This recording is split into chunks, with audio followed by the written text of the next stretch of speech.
This is how to make a quiz in NotebookLM. From your dashboard, you can create a new notebook or edit an existing one. For this guide, we will create a new notebook.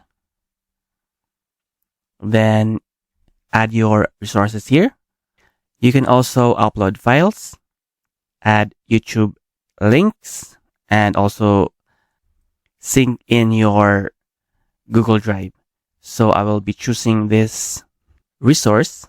I will paste it here and take this one. Then from the studio panel, go to quiz and click this button right here. Then you can customize your quiz. We will choose the default one. And for the level of difficulty, you can start with easy. Then add your prompt here.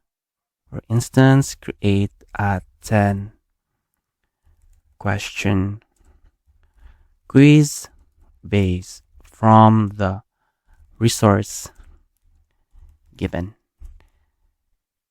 And just click generate. Then wait until the quiz has been generated. Then you can open your quiz. And here it is.